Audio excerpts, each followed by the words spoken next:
সারাদিন রোজা রাখে আর সারা রাত্র তাহাজ্জুদ পড়ে আর বলে ইয়া রব ইয়া রব ইয়া রব।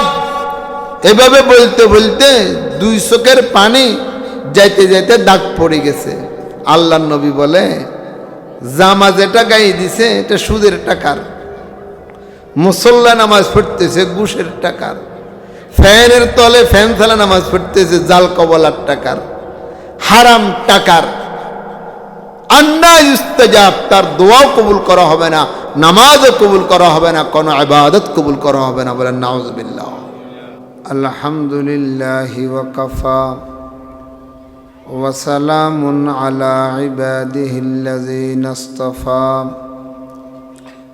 আম্মা বা'দু ফাআউযু বিল্লাহি মিনাশ শাইতানির রাজীম। বিসমিল্লাহির রহমানির রহিম। ইন্না সলাতি ওয়া নুসুকি ওয়া মাহইয়ায়া ওয়া মামাতি লিল্লাহি রাব্বিল আলামিন।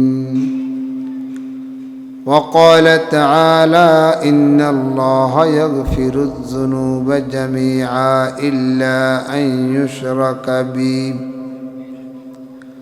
وقال رسول الله صلى الله عليه وسلم من صلى يرائي فقد أشرك ومن صام يرائي فقد أشرك ومن تصدق يرائي فقد أشرك. اللهم صل وسلم وبارك عليك ونستغفرك ونتوب إليك. মওলা এ ফাকের দরবারে কালিমাতুশ শুকর আদায় করব। মালিক আমাকে আপনাকে শানে সাহাবা জাতীয় খতিব ফাউন্ডেশনের উদ্যোগে এই দ্বীনি প্রোগ্রামে, এই দ্বীনি মাহফিলে এই সময়ে হাজিরা দেওয়ার তৌফিক দান করেছেন। আলহামদুলিল্লাহ। কাজ শুরু করলে প্রথমে ছোট থাকে, পরে বড় হইতে হইতে সামাল দিতে পারে না। এটাই উসুল, এটাই নিয়ম। যারা কাজ করতেছে, মুফতি শামীম মজুমদার সাহেব শানে সাহাবা জাতীয় খতিব ফাউন্ডেশনের উদ্যোক্তা, উনি সভাপতি। আমি যতটুকু শুনছি, আমি বিস্তারিত জানি না, সামান্য সামান্য শুনছি। সারা বাংলাদেশে কাজ করতেছে। কোনো ইমাম, কোনো মুয়াজ্জিন, কোনো আলেম যদি নির্যাতিত হয়, অন্যায়ভাবে হইলে এটার নামে হয়েছে নির্যাতিত।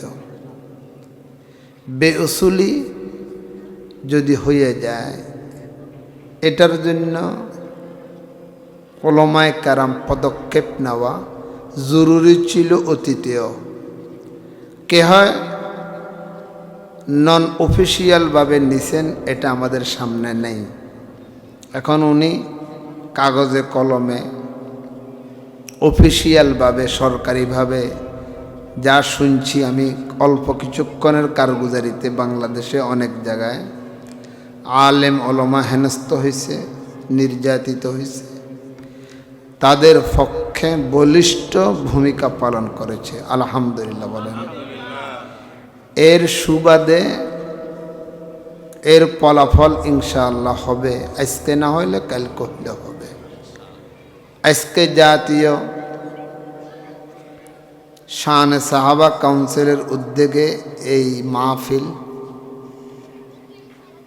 বলা হয়েছে নির্দিষ্ট বিষয় আলোচনা করার জন্য। নিশ্চয় অনেকেই করছে, আমাকেও বলা হয়েছে।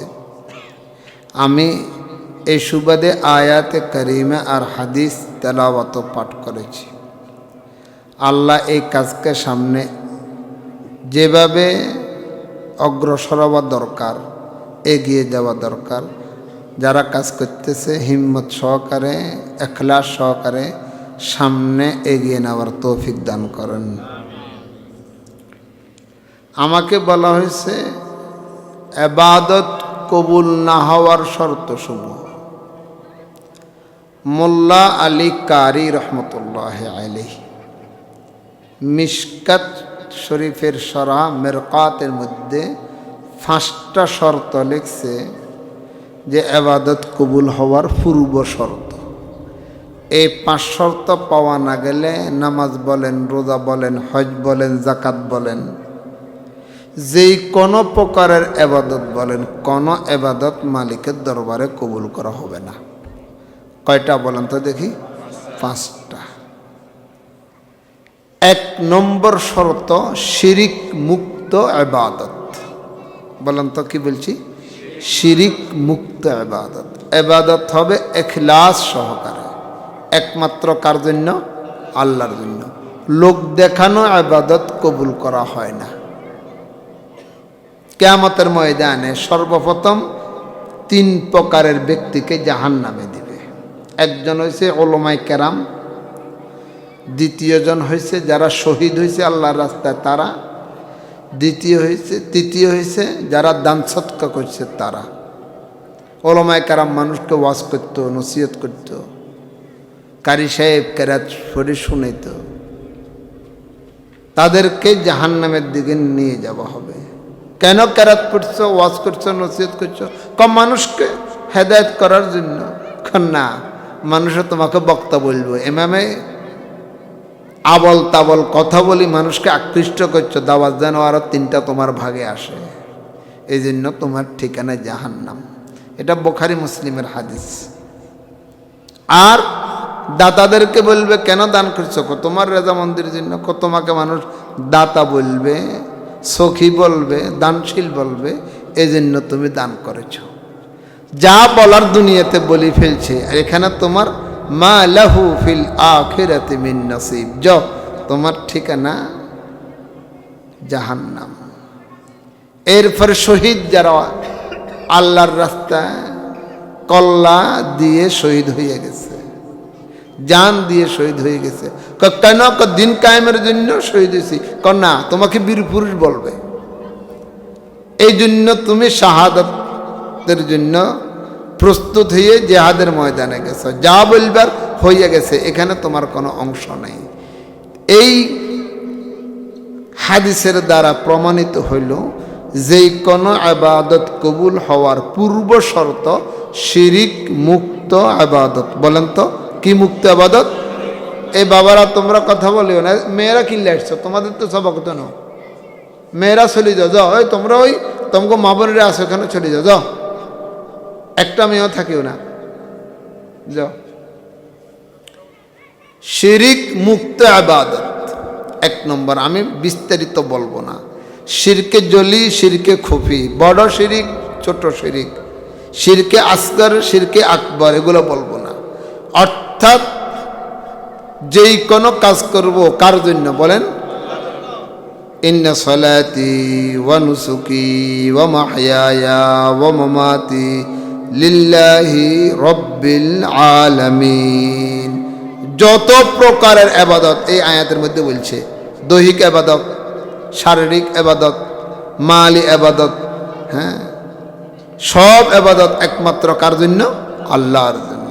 আল্লাহ পাক বলে ইন্না শিরকা লাযুলমুন আযীম, আল্লাহ সব গুনাহ মাফ করে, শিরিক গুনাহ মাফ করে না।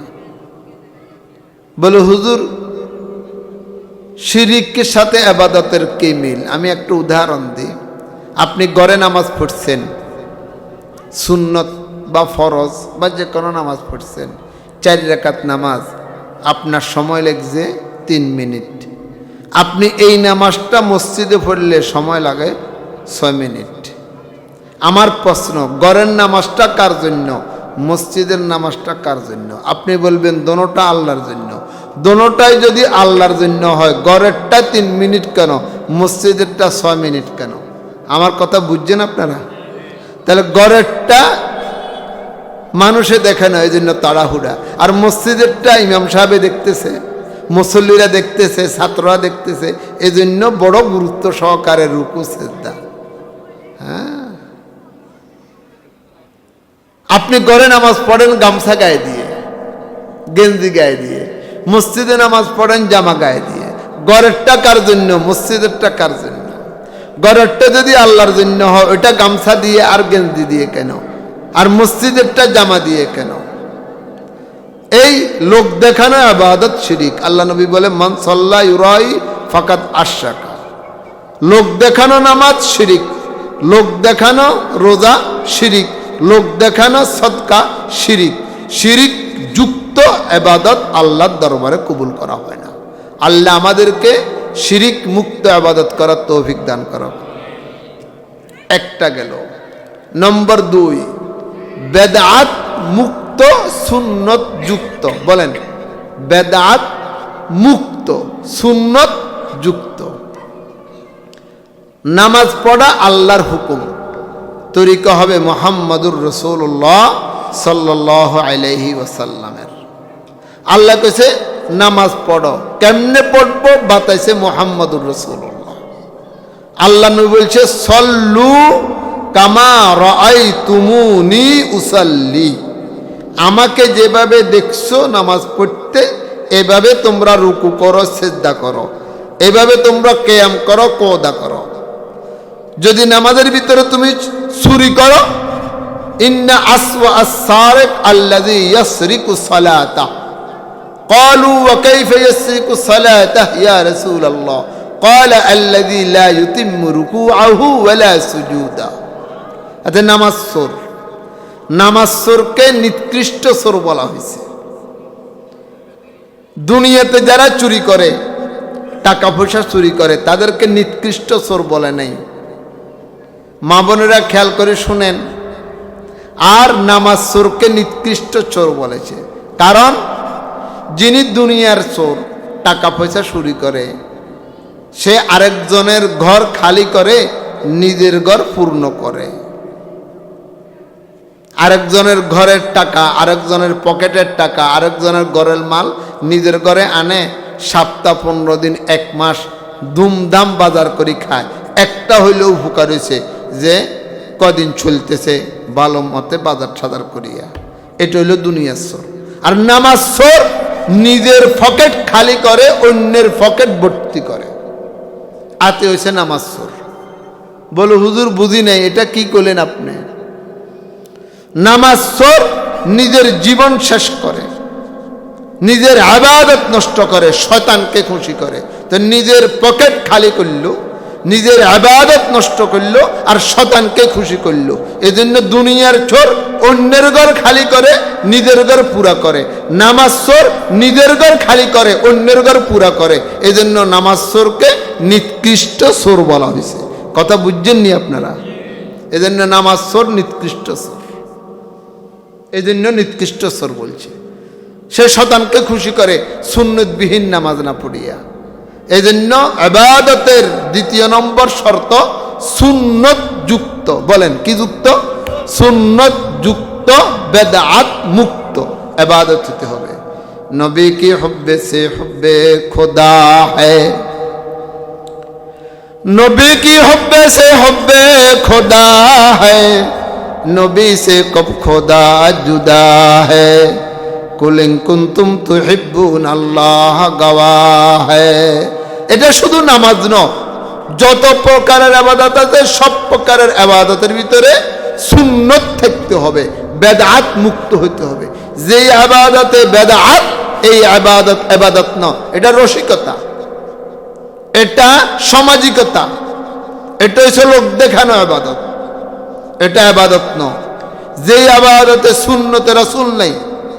যেমন একটা উদাহরণ দিই, আমাদের দেশে অনেক বক্তারা আছে, কোন কোন ওয়াইজও আছে, স্টেজে বসি, স্টেজে কে কে আছে এদের নাম লইব, পর্দার আড়ালের মা বোন সবার নাম কয় আসসালামু আলাইকুম ওয়া রাহমাতুল্লাহ। রাজনৈতিক নেতারা তো কয় কিছু বক্তায় কয় না, এটা সালাম নয়। এই সালামের উত্তর লইতে হবে না। যেই সালাম সুন্নতবিহীন, এই সালামের উত্তর লওয়া ওয়াজিব নয়। সালাম দেওয়া সুন্নত, উত্তর লওয়া ওয়াজিব।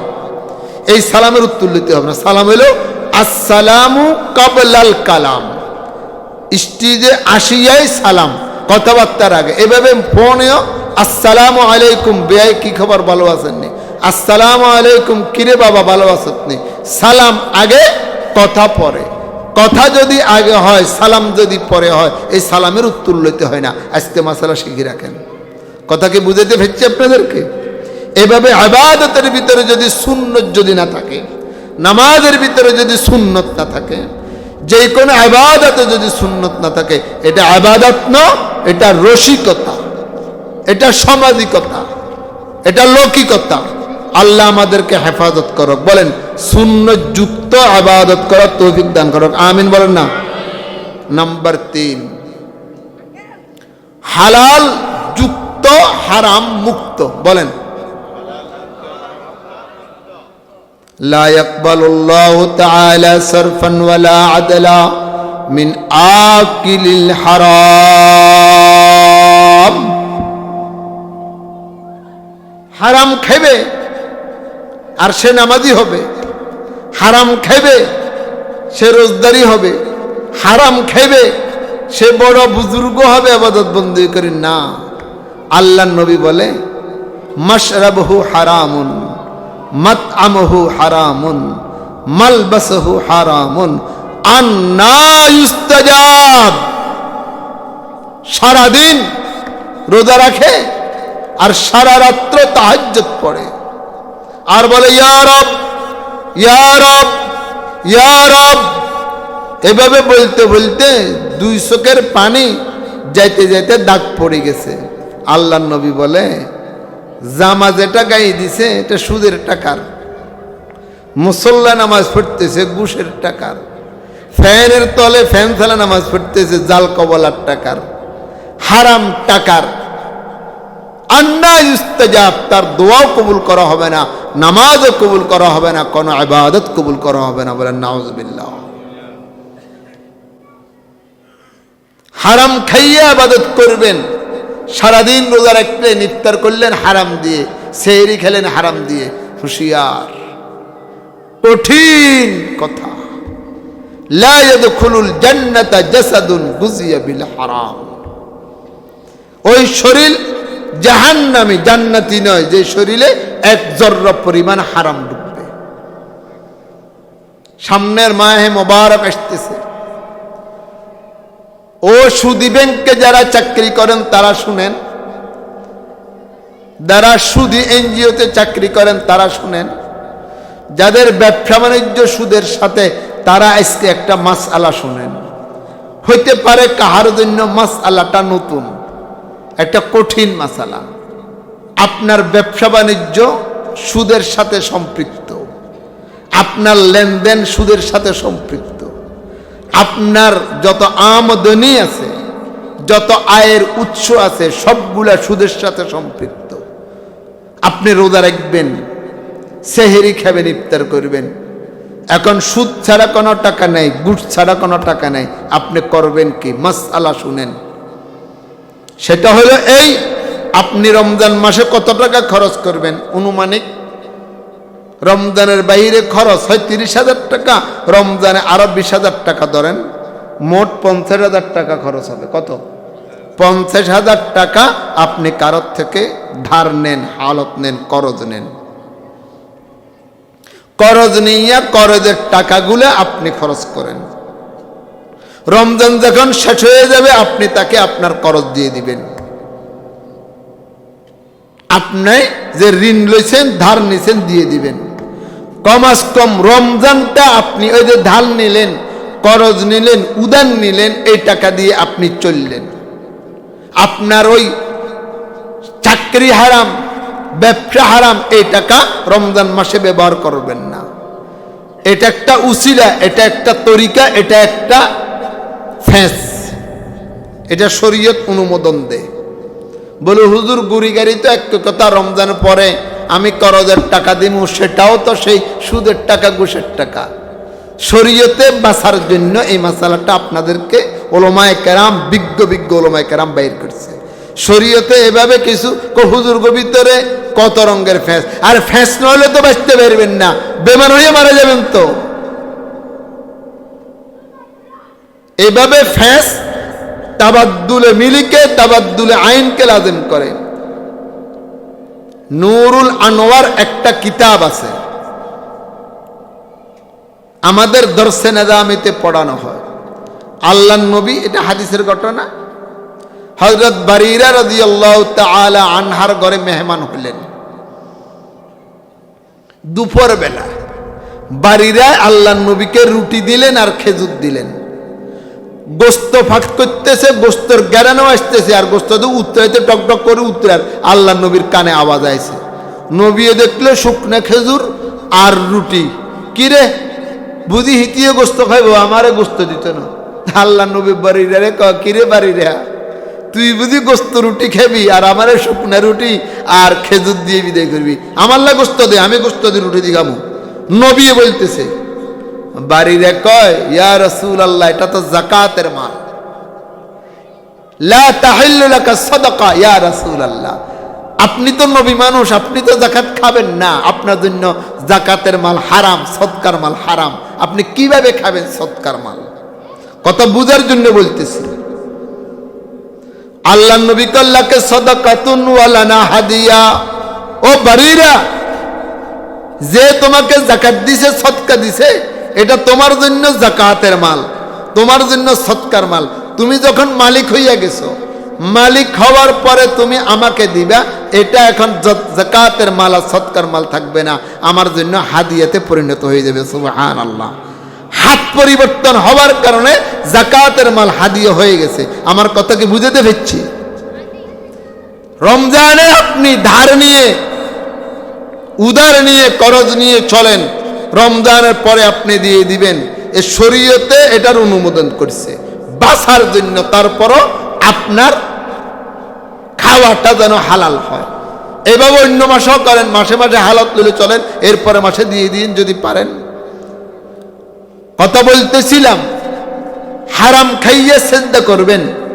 ক্বালা রাসূলুল্লাহ সাল্লাল্লাহু আলাইহি ওয়াসাল্লাম, ইত্তাকি মাহারিমাল্লাহ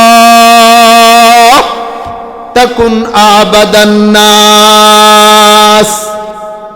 दो दिन का ये दौलत खाना, 2 दिन का ये माल खजाना, 2 दिन का ये दौलत खाना, 2 दिन का ये माल खजाना, हुकूमत पाकर बुल न जाना, हुक्म खुदा पर चल रे बंदे, राह खुदा पर चल। আল্লাহ নবী বলে, ইত্তাকি মাহারিম আল্লাহ, ও দুনিয়ার মানুষ, হারাম থেকে বাঁচো। একজন মানুষ তাহাজ্জুদ পড়ে, রোজা রাখে, এশাকের নামাজ পড়ে, আউয়াবিন পড়ে, তাবলীগ করে, চরমুনের মাহফিলে যায়, জিকির আজকার করে, কিন্তু হারামের সাথে সম্পৃক্ত। হারাম খায়, সুদ খায়, ঘুষ খায়। এ ব্যক্তি বুজুর্গ ন, এ ব্যক্তি আল্লাহওয়ালা নাও, এ ব্যক্তি দোকাবাজ। নাউজুবিল্লাহ কয় না? দোকাবাজ আতে একজন ব্যক্তি হারাম থেকে বাঁচি থাকে, ফরজ ওয়াজিব ঠিক মতে আদায় করে, নফল ইত্যাদি কম করে, ইবাদত বন্দেগী ফরজ ওয়াজিব সুন্নাত মুআক্কাদা ঠিক রেখেছে, নফল ইত্যাদি কম করে, হারাম থেকে বাঁচি থাকে। আল্লাহ নবী বলে, ইত্তাকি মাহারিমাল্লাহ, হারাম থেকে বাঁচো, তাকুন আবাদান নাস, আসমানের নিচে জমিনের উপরে তুমি সবচেয়ে বড় আল্লাহওয়ালা। সুবহানাল্লাহ। তা বুঝে আসতে বলেন তো দেখি, ইবাদত বন্দেগীর দাম বেশি না হারাম থেকে বাঁচার দাম বেশি? ওরে কথা কর না, কি থেকে বাঁচার দাম বেশি? ইবাদতের দাম বেশি না গুনাহ থেকে বাঁচার দাম বেশি? গুনাহ থেকে বাঁচার দাম বেশি। ও পর্দার আড়ালে মা বোনেরা যারা শুনতেছেন, আপনি আপনার স্বামীকে বলেন, যিনি আপনার পরিবারে রুজি করতেছে, রোজগারের ধারক বাহক, ওনাকে বলেন যে আমরা ডাল ভাত খাবো, গোস্ত মাছ খাবো না, হালাল খাবো, হারাম খাবো না। বৃথা যাবে আমার ইবাদত, আমার ইবাদত বৃথা যাবে। কিয়ামতের ময়দানে আপনি আল্লাহকে বলবেন, আল্লাহ আমি তো বড় মুত্তাকি ফরজগার আল্লাহওয়ালা ছিলাম, তাহাজ্জুদ পড়তাম, জিকির আজকার করতাম, তাবলীগ করতাম, সরমুনের মাহফিলে যেতাম, এখন আমার নাম হয় আমার খালি। ঘটনা কি? আল্লাহ কইবে কি ওলামায়ে কেরামের মুখে শুনছ নাই, তুই হারাম করছিলি, সুদ করছিলি, ঘুষ করছিলি, তোর ইবাদত করছ ঠিক, একটাও আমার দরবারে কবুল করা হয় নাই, তোর ইবাদত হাবা আম মানসুরা, সবগুলা দুলিশ্বাত হয়ে গেছে। বলেন নাউযুবিল্লাহ। ইবাদত করলাম কবুল হলো না, পানি পান করলাম পিপাসা গেল না, ভাত খেলে ভাত পড়ল না, তাহলে এটা একটা রোগ। ইবাদত করলাম কবুল হলো না, আফসোস করবে। নাফসুন হাসরাতা আলা মা ফাররাত, আফসোস কেন হারাম খাইয়া ইবাদত করলাম, বুঝলাম না, উলামায়ে কেরামের কথা গুরুত্ব দিলাম না। আমার কথা বুঝতে কি আপনাদের সমস্যা হচ্ছে? তাহলে ইবাদত কবুল হওয়ার 3 নম্বর শর্ত হালাল খাইয়া না হারাম খাইয়া? বলেন না, বলেন না, পারবেন নি ইনশাআল্লাহ? সাক্কে কে নিয়ত করতেন পারেন? হাত তুলে দেখান তো ইনশাআল্লাহ। সুদ ঘুষ জাল কবলা 2 নম্বর থেকে বেঁচতে পারবেন নি? আপনার বড় খাইবার মনে হয়েছে, বড়ই আতে টলিত করি বড় বেছের, ওর কথা কয় না। কি আর বড় মিষ্টি নিয়ে রিগে খাইছে, ইয়ে তো একটু কষ, আরেকটা ক ইয়ে মিষ্টি আছে, বস বড় তো একটু বড় বড় দুয়া খাইছে, হাতের খানা হয়ে গেছে, হাতে খাই চলে গেছে, কাতে বড়গুলো কিনে আনছে না, তুই দুয়া খালি দে, ওর কথা কয় না। আরেকজনে বাদাম বেচের, আরেকজনে বুট বেচের, হাতে বাদাম 2 গেল গেছে কই। এরকম কিছু বালা মানুষ, নামাজি মানুষ সমাজে গ্রামে আছে না? হারাম, হারাম। আপনি মনে করছিলেন বড় 2টা আনা, আপনি মনে করছিলেন বাদাম 2টা আনা, হুঁশিয়ার। আপনি সারাদিন যা নামাজ পড়লেন, রোজা রাখলেন, জিকির আজকার করলেন, এই বড় 2টার কারণে, আপনার এই 2টা বাদামের কারণে সব নতিজা তো তাত্তাবিউল আরজালা, নতিজা আরজালের তাবে হয়। একজন মানুষ 80-90 বছর পর্যন্ত নামাজ পড়ছে, একদিন জুতা চুরির ধরা গেছে, এবারে সবাই হাতের জুতা চোর, কয়নি না? কয় না? 1 মণ দুধের ভিতরে যদি 2-1 ফোঁটা সোনা পড়ে, পেশাব পড়ে, এটা নাফাক হইয়া যায়। আপনার সারাদিনের ইবাদত সব নষ্ট হয়ে গেল ওই 1 লোকমা হারামের কারণে। একটা বড়ই হারাম খাইছেন, একটা বাদাম হারাম খাইছেন, সব শেষ হয়ে গেছে। আল্লাহ আমাদের, আপনাকে পরের প্রোগ্রাম কি তৈরি করেন, আমরা কথা শেষ করতেছি। আল্লাহ আমাদেরকে বুঝার তৌফিক দান করুক, আমিন বলেন, আমিন।